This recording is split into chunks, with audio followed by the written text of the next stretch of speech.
u Rwanda ruhangayikishijwe n'abanyagihugu bari kubafata minenegwe ikiza ca corona naho ruvuga ko mu minsi iri imbere urucanco rw'ico kiza rushobora kurugeramwo.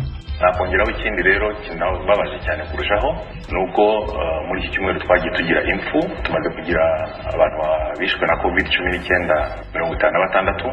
Nubwo bwa mbere twagira abantu benshi bapfa bakurikiranye mu minsi yegeranye barimo ibyiciro bitandukanye by'imyaka. Uyu ni muganga Ngamije Daniel, umushikiranganje ajejwe amagara y'abantu mu gihugu cy'u Rwanda, asigura ko ibitigiri by'abahitanwa n'abandura virusi ya corona bibandanya kuduga mu gihugu cy'u Burundi, naho rumwe mu rwaruka rwarokotse ubwicanyi bwabereye Bujumbura ku magenekerezo ya 11 na 12 y'ukwezi kwa 12 nyene mu 2015 rusaba ubutungane gukora abakoze iryo bara bakabihanirwa. Navyo turabigarukako tunabafitiye n'amakuru avugwa mu gisata ca sport mu karere k'ibiyaga bigari.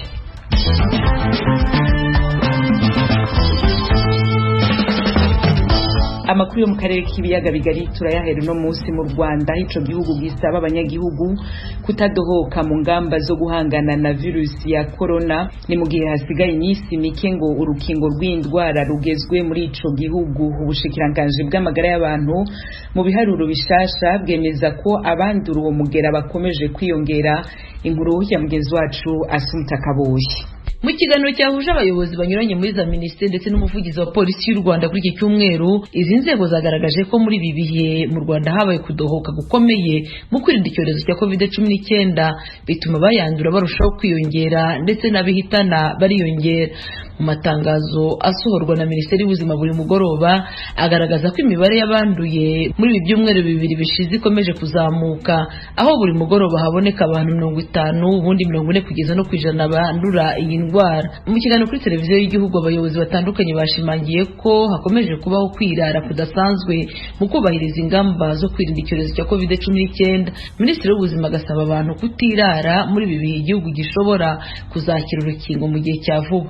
Uganda nyine muri ibyumweru bibiri bishize buri kwiyongera, abantu kubera ibyemezo byagiye bifatwa kandi byari ngombwa bavanyemo ubutumwa tutigeze tubaha, bumva nabi ibintu, bumva yuko covid wenda igiye kuneshwa cyangwa se itagikaze, badohoka ku mabwiriza bajya mu busabane guhana intera biribagirana. Mu bacuruzi nuko bari kuva hano bakajya hanze bakagenda tubasuzumye, iyo bari hawuzi ukuntu bitwara mu kugaruka bakagaruka nubwo bisuzumisha. Hari amakuru dufite ko hari abantu basigaye bashakisha ibyangombwa by'ibihimbano, hari n'abagiye bafatwa na polisi yuko batanduye kandi banduye. Dusigaje igihe gito y'urukingo rukaboneka, icyo gihe dukwiriye kudohoka. Mu mezi 3 ari imbere urukingo rushobora kuba rugeze mu gihugu. Ubu twongeye tugafata ingamba zikaze zo kongera kubahiriza amabwiriza yatuma tugerayo amahoro. Inzego zinyuranye zari zitabira iki kiganiro zagaragaje ko muri ibi byumweru bibiri bishize mu Rwanda hagaragaye abantu benshi badohotse mu kwirinda COVID-19. Umuvugizi wa polisi y'u Rwanda Jean Bosco Kabera yumvikanishije ko hagiye gukazwa ingamba kugira ngo abadohotse babihanirwe. Mu gihe kingana n'amezi 9 tumaze tugenzura iyubahirizwa ry'amabwiriza yagiye atandukanye yo kwirinda iki cyorezo cya COVID-19, nta gihe twigeze tubona abantu badohotse batubahiriza amabwiriza nk'iki gihe. Ibi rero biragaragaza ko mu by'ukuri hari abantu bisabira ibintu bikurikira bibiri. Icya mbere, barasaba yuko hakwiye gukazwa ingamba, zaba ari zijyanye n'amasaha y'ingendo, zaba ari zijyanye n'abantu bitabira ibikorwa bitandukanye. Cya kabiri ni ugukaza ibihano. Hari ndetse n'abanyira mu nzira zitemewe ndetse n'izo bita iz'ibishokoro. Ibyo bishokoro ntabwo zikirimo, ushobora gusangayo covid. Mu gihe dusatira iminsi mikuru ya Noheli n'Ubunani, hari abantu benshi batekereza ko kwizihiza Noheli cyangwa se n'Ubunani bakabikora mu busabane. Turamenyesha ko coronavirus itagira Noheli cyangwa n'Ubunani. Minisitiri w'Ubuzima yatangaje ko usibye kudohoka kwagaragaye muri ibi byumweru bibiri bishize, ari nabwo hagaragaye umubare munini w'abahitanwa n'iki cyorezo. Kwiyongera kw'imibare kurahari. Nakongeraho ikindi rero kinababaje cyane kurushaho nuko muri iki cyumweru twagiye tugira impfu, tumaze kugira abantu bishwe na COVID-19 56 kuva icyorezo cyatangira. Nubwo bwa mbere twagira abantu benshi bapfa bakurikiranye mu minsi yegeranye barimo ibyiciro bitandukanye by'imyaka, harimo n'abatoya. Ikindi nuko no mu barwayi tumaze iminsi tubona hari abo usanga nta kindi kibazo cy'indwara karande bari bafite. Yego hari abatarapfuye ni byiza, ariko iyo uganiriye nabo bakubwira ukuntu indwara yabashegeshe. Ikibazo cya covid kirahari, ntabwo ari indwara y'abasaza, ntabwo ari indwara abantu bafite indwara karande, ntabwo yica abantu bafite ibyo bibazo gusa. Mu bapfuye mu minsi yashize harimo n'abishwe gusa na covid. No kuvuga ngo wasuzuma wafata dosiye ukareba ugasanga nta kindi kibazo yari afite uretse covid. Abayobozi banyuranye bitabiriye iki kiganiro basabye abantu gukaza ingamba zo gukomeza guhangana n'iki cyorezo mu rwego rwo kwirinda gahunda yatuma igihugu gisubira muri gahunda ya guma mu rugo. Minisitiri w'ubucuruzi mu Rwanda Hakuziyaremye Suraya yasabye abikorera kubishyiramo imbaraga. Niba mu mezi 6 urukingo ruje ntiruze rusanga abantu barwaye, ntawe ukingira umuntu urwaye. Turakoranye n'urwego rw'abikorera PSF ngo rwongere rwibutsa abanyamuryango barwo na ba rwiyemezamirimo yuko ubu ngubu atariho tugomba kwirara, kandi yuko nubwo tuzi ko ubukungu budufatiye runini kandi bwari butangiye kuzamuka, ingamba zo kugira ngo abantu batarwara turinde ubuzima bw'abantu ziri bukazwe kandi ingaruka zibagiraho ni nk'izo twabonye mu gihe cyaguma mu rugo. Ikindi nuko muzi ubushobozi bw'igihugu cyacu, twashyizemo ingufu dushyiraho kino kigega nzahurabukungu cya miliyari 200. Nta zindi miliyari 200 tuzabona ubu hagize izindi ngamba cyangwa se ubwandu bukomeje kwiyongera nk'ubu ibikorwa by'ubucuruzi bigafunga. Aho rero niho ntabwo ari gutera abantu ubwoba, ariko ni naho bishobora kugera abantu bakomeje kwirara. Aba bayobozi kandi bakuriye inzira ku murima bamwe mu baturage bibwiraga ko leta izadohora muri ibi bihe byegereje umunsi mukuru wa Noheli no gusoza umwaka, ahubwo bavuga ko ingamba zikomeye aribwo zigiye kongerwa. Imibare itangwa na Minisiteri y'Ubuzima igaragaza ko kugeza ubu abantu bangana n'ibihumbi 6528 bamaze kwandura virusi ya corona, mu gihe 5892 aribo bayikize no 580 bakaba bakirwaye. Abangana na 56 nibo bamaze guhitanwa n'iyi ndwara. Asumta Kaboyi, Ijwi ry'Amerika, i Kigali. Rumwe mu rwaruka rwarokotse ubwicanyi bwabereye Bujumbura mu Burundi ku magenekerezo ya 11 na 12 ukwezi kwa 12 nyene mu 2015 rusaba ubutungane gukora abakoze iryo bara bakabihanirwa. Ubwo bwicanyi muribuka ko bwahitanye ahanini urwaruka rwishwe rusanzwe mu makartier atandukanye yari yabereyemo imyerekano yo kwiyamiriza umuhisi Perezida Pierre Nkurunziza hari mu 2015. Abarundi bahungiye mu Rwanda ku munsi wa gatanu baributse abaguye muri ubwo bwicanyi. Ibindi tubibaza mugenzi wacu Pierre Claver niyo nkuru yabidukurikiraniye.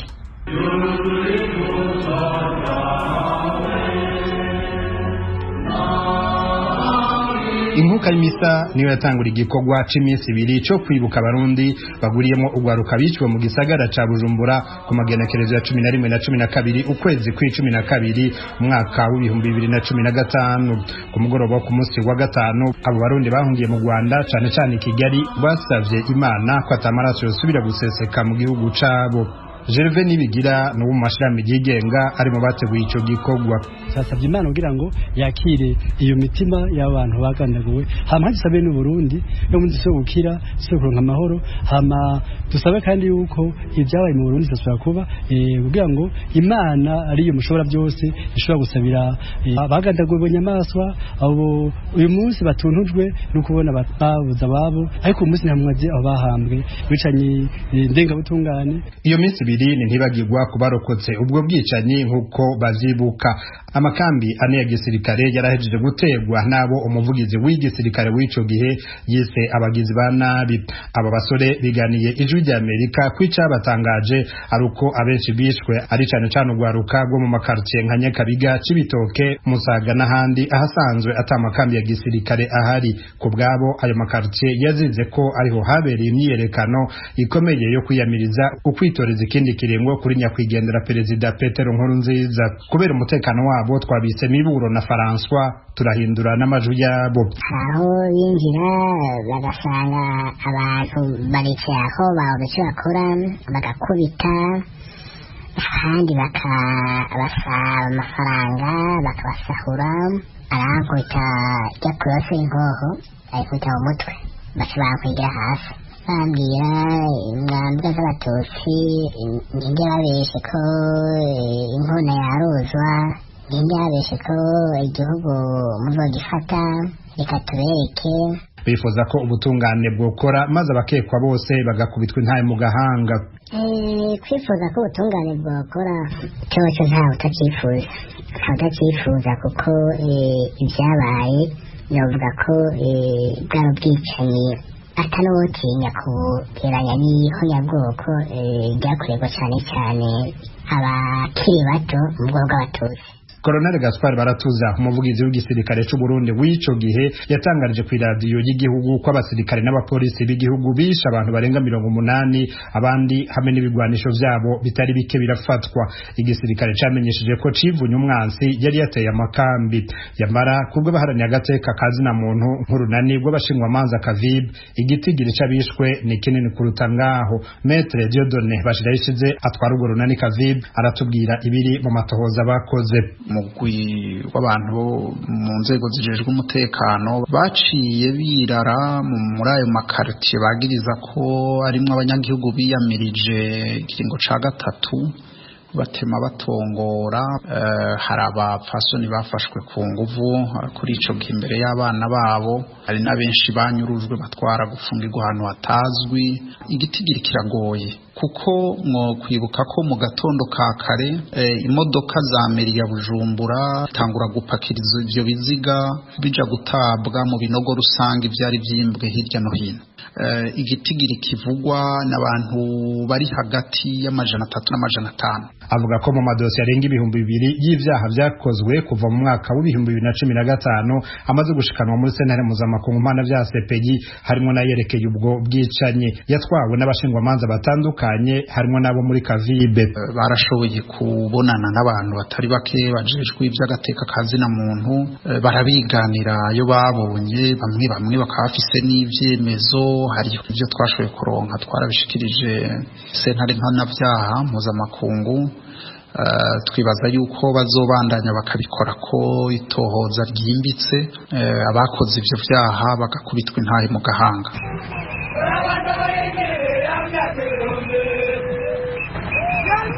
Ku munsi wa gatandatu ari wagira kabiri abo barundi bahungiye mu Rwanda cyane cyane Kigali bibuka ababo mu gisagara ca Bujumbura naho hariko harabera imyiyerekano yatumwe ko n'amashami yigenga akorera mu gihugu.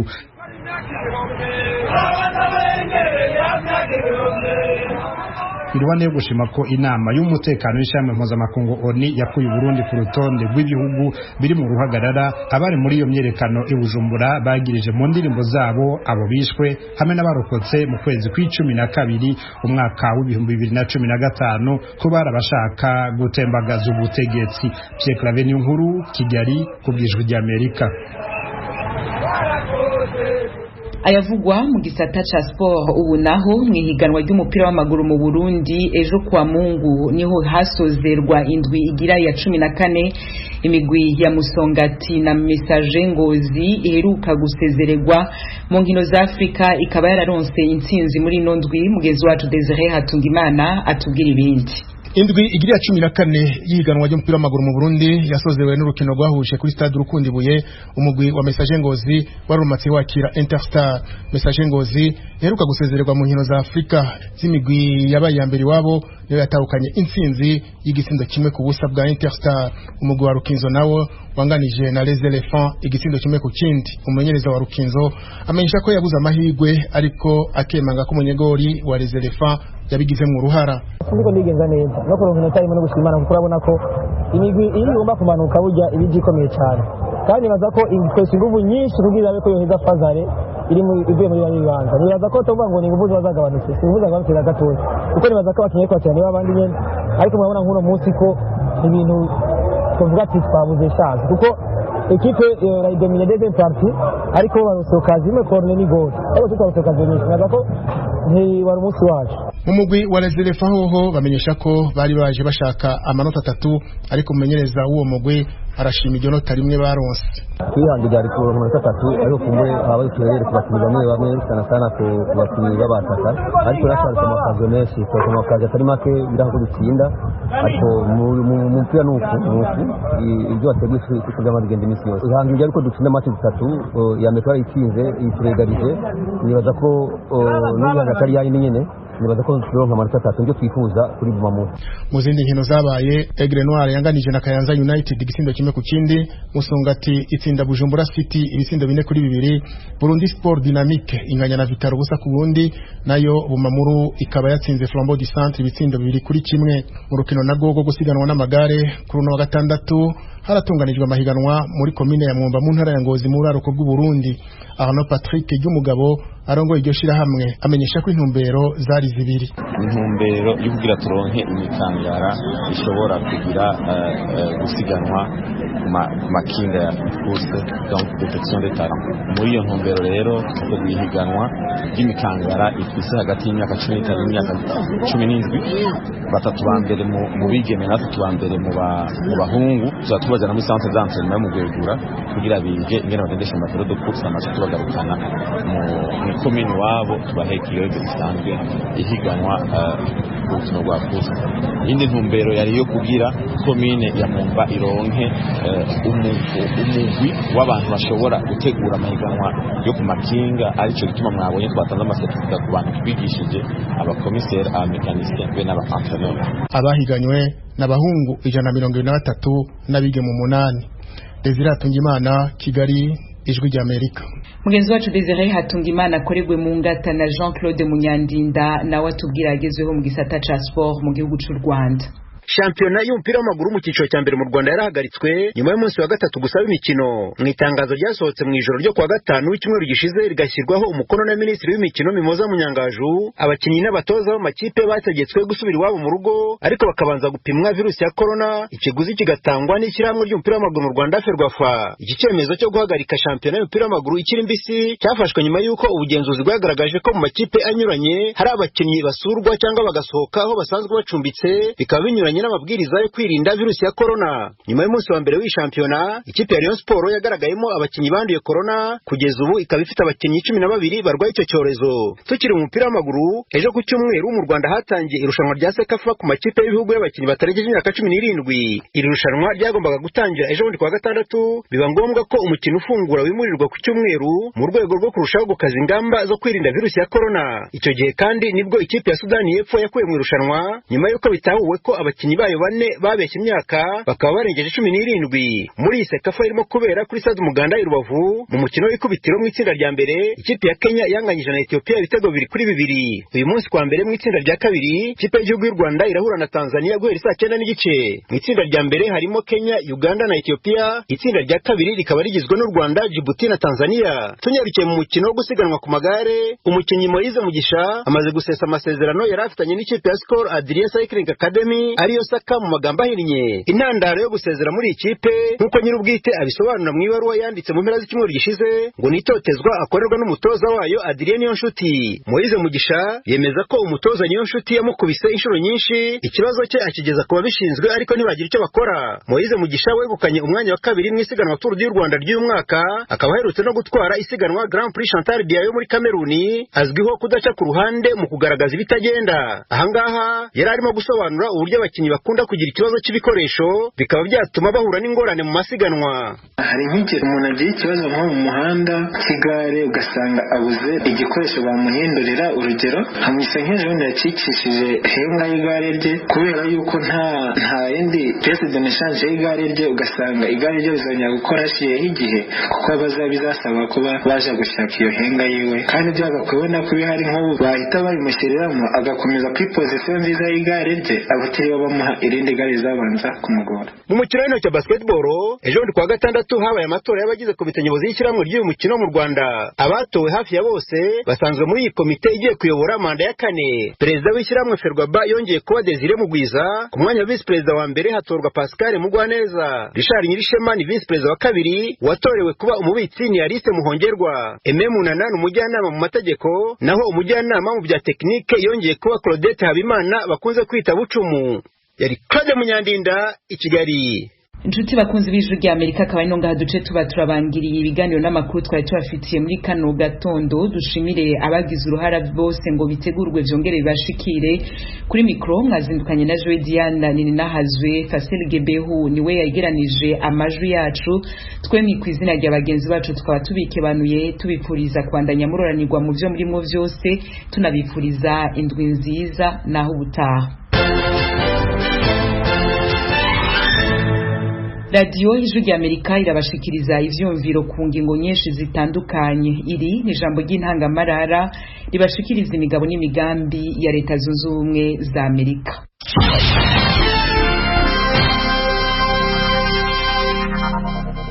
Munyifati idatangaje ingingo y'ubutegetsi bw'igihugu ca Cuba yo kugira ibiganiro n'abakiri bato baherutse kugira imyerekano mu mahoro no mu mutekano bariko basaba ubwigenge mu vyerekeye bushikiriza ivyiyumviro muri ico gihugu yamaze igihe gitoyi. Mu gihe kiri munsi y'amasaha 28 inyuma y'inama y'abaserukira abari mu myerekano n'icegera c'umushikiranganje ajejwe imico wa Cuba Fernando Rojas, intwaro ya Cuba yahisemo kutubahiriza uburenganzira bw'abanyacuba. Rojas yari yamirije abari mu myerekano agwiza n'ubusa impungenge zabo kubijanye n'ubwigenge bwo gushikiriza ivyiyumviro, yongera arahakana ibirego ko abapolisi batoteza abantu bigenga bafise ubuhinga butandukanye mu bintu ndangamico muri Cuba. Benshi mu bagira imyerekano n'abanywanyi b'ishirahamwe San Isidro Movement. Iryo shirahamwe rihurikiyemwo abanditsi, abantu bafise ubuhinga butandukanye mu bijanye n'ibintu ndangamico, abaririmbyi n'abandi banyagihugu bashavujwe n'inzitizi bashirwako n'intwaro, harimwo amategeko asaba ko imirimo yose iberekeye yandikishwa muri leta. Mu bihe vya vuba cane abanywanyi b'ishirahamwe San Isidro Movement baragize imyerekano yo kwiyamiriza igihano cakatiwe abanywanyi bakomeye b'iryo shirahamwe badaciriwe urubanza, harimwo umucurananzi Denis Solis Gonzalez yazize kuba yashikirije ivyiyumviro vyiwe mu mwidegemvyo. Intwaro y'igihugu ca Cuba yaratoteje akatari gake Solis kubera yashikirije ivyiyumviro vyiwe mu kwiyamiriza ityozwa ry'agateka ka muntu muri ico gihugu. Akaba yarahagaritswe ku itariki 9 y'ukwezi kwa11. Abategetsi b'igihugu ca Cuba bapfunze Solis mu kiringo c'imisi 3 ku buryo atashobora kubonana n'abantu bavuye hanze y'ibohero yarimo. Hari imbere yuko akatirwa gupfungwa amezi 8 ku caha kidasobanutse c'akagagazo. Abategetsi ba Cuba barahagaritse abamenyesha makuru n'abaharanira agateka ka muntu batari bake barondeye amakuru yerekeye dosiye yiwe canke basavye ko arekugwa. Naho leta yishuye muri ubwo buryo imyerekano yerekeye gupfungwa kwiwe nuko batabwigenge bwo gushikiriza ivyiyumviro buri muri Cuba irabandanya. Ivyo bikaba bituma abapolisi bakora ibitero kandi bahagarika abantu kurushiriza. Amakungu yari yamirije ikandamizwa rikogwa ku banyacuba, harimwo ishiramwe mpuzamakungu riharanira agateka ka muntu Amnesty International.